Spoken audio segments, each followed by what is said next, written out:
Dear Premies, wish you a very happy new year. And though these 2 past years have been very difficult and strange for all of us, we are very grateful that by the grace of Guru Maharaj Ji and by his love and compassion, we at least can witness this online program and come together virtually. Someone very wise said that we are the sum of our experiences. And if we closely look at this saying and relate it to our lives, it is so true. When we are born into this world, though we are very helpless, we begin to experience life in its simplicity. And as we slowly start to grow up, our experiences are more intense, our experiences are more emotional. And somehow these experiences that we have experienced have made the person that we are today. So we are a sum of our experiences. But what are we experiencing in life? So our sages simply put life as 3 primary functions that are working together. So life consists of our body, our mind, and our spirit. But if we see our experiences, what are our experiences limited to? Our experiences are only limited to the first 2 aspects of our being, which is the body and the mind. The body is the most easiest thing to experience. Any changes in the body is felt directly by us. Changes in the mind we experience on a day-to-day basis. Every day we are learning something. Every day we are growing. Every day we are emotionally getting challenged. We are facing new problems. We are finding new solutions. So intellectually also there is tremendous change every day that we are experiencing. But when we move to the third and the most important aspect of our being, the consciousness, the spirit, are we having very spiritual experiences on a daily basis, or only the worldly and the materialistic experiences are there? So there is a great divide in experiences itself. What we are experiencing of the world is a very basic experience. It's the foundation of living experiences. But as consciousness expands, the potential in us to experience more is also there. But if the being is not connected, if the mind is not connected to the consciousness, then these experiences do not manifest. Hence, what happens is that we read about these experiences, we hear about these experiences, but we do not have these experiences. And this also causes a great discontentment in life. In life we are all searching, we are all looking for something. And many people have tried to define what it is. Some people want fame, some people want money, some people want happiness. But if you look very closely to all the different mindly aspirations that we have from life, that we want to achieve this, we want that, the basic desire of every human being is to be satisfied in life. That when I'm satisfied, I'm happy and I'm content. But if you see that how we live our lives, this contentment is not there. Because if we were content, then the mind will not wander from one thought to the other, one desire to the other. Just because we are not content, that is why the mind is wavering and the mind is moving. Many sages have also very beautifully explained that it is the movement of the mind. It is the mind moving from one thought to the other, one desire to the other. That is the cause of great unrest in our life, great unhappiness in our life. And this unhappiness exists because we do not know who we are. So one of the most ancient wisdoms of Sanatan Dharma is Tat Tvam Asi, that you are what you are looking for. Now this is this sentence has a very deep meaning, that you are what you are looking for. Now what am I looking for? Now if I am looking for contentment, if I am looking at a point of saturation, then that point of saturation also has to exist within me. Now this is where things get a little complicated, because the human mind is designed to wander. It is designed to think one thought or the other. Now what we are thinking of this world is all the worldly thoughts. It's our worldly engagement. We are reacting to different reactions that we are receiving from this world. But spiritual experiences do not lie in these worldly experiences. For a spiritual experiences, the mind has to stop wandering and it has to be focused within you into something which is permanent. Now, to understand what your essential truth is, you have to understand the wisdom of the scriptures, wisdom of our masters. So our masters first said that that which within you is true cannot change. That means that which is unchangeable is your truth. Now, if I look within myself, there are so many things that are constantly changing, constantly evolving. I, as a person, am constantly evolving. What I was 10 years ago, I am very different today. And 10 years from now, I could be a completely different being than what I am today. So, there is a process of change initiated in me. But if I am constantly evolving and changing, what is my true aspect? Because there is nothing that is grounding me into my being. So, what our sages tried to explain was that within you, first try to understand what is not changing. Now, my angers come and go, my desires come and go, my feelings come and go. So, there is a constant change in that. Even in physically engaging the world, there are a lot of actions that come to an halt, then begin again. That means there is no action in my life which I am doing constantly, which I am doing permanently. But our sages then try to focus our minds on what? On our breath.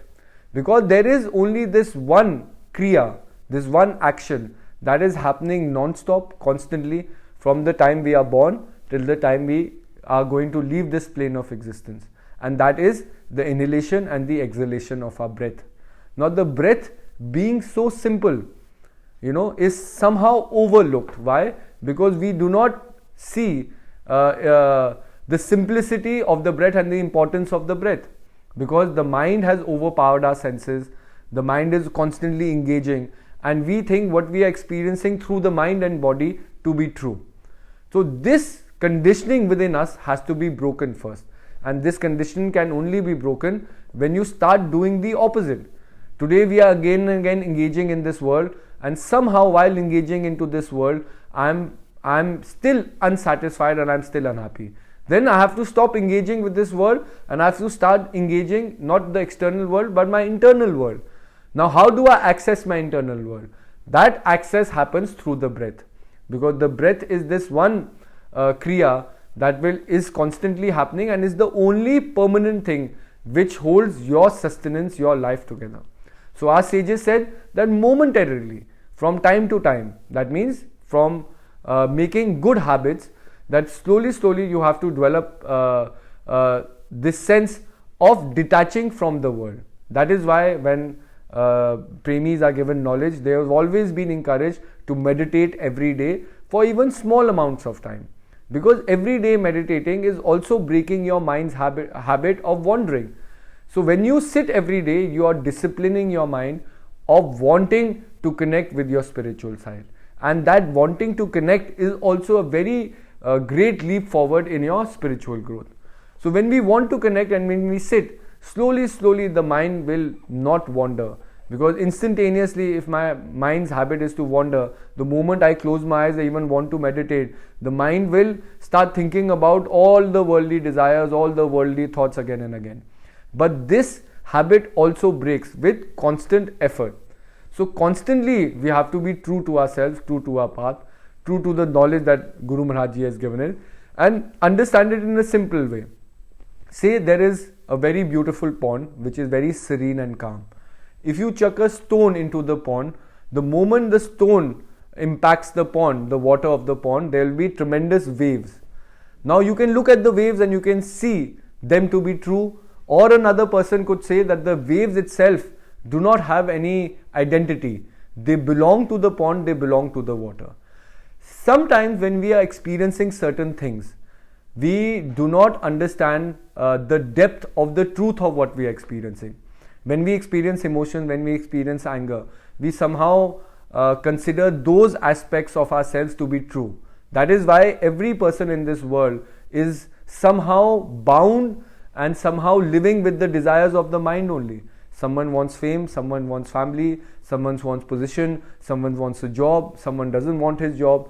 So if you see whatever we are engaging in this world through our mind, and we think that it is very important to us and we have to do this, it's only a small aspect. It is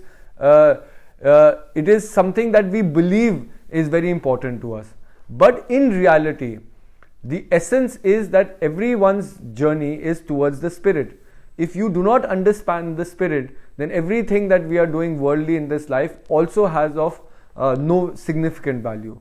So our sages said that fulfill your worldly duty, but be true to yourself also, to your spiritual duty. So slowly our sages have explained to us the simple kriya of meditation, that take your mind and focus it on your breath, focus it on internal being. Within you there is a jap of so and hung, connect to that.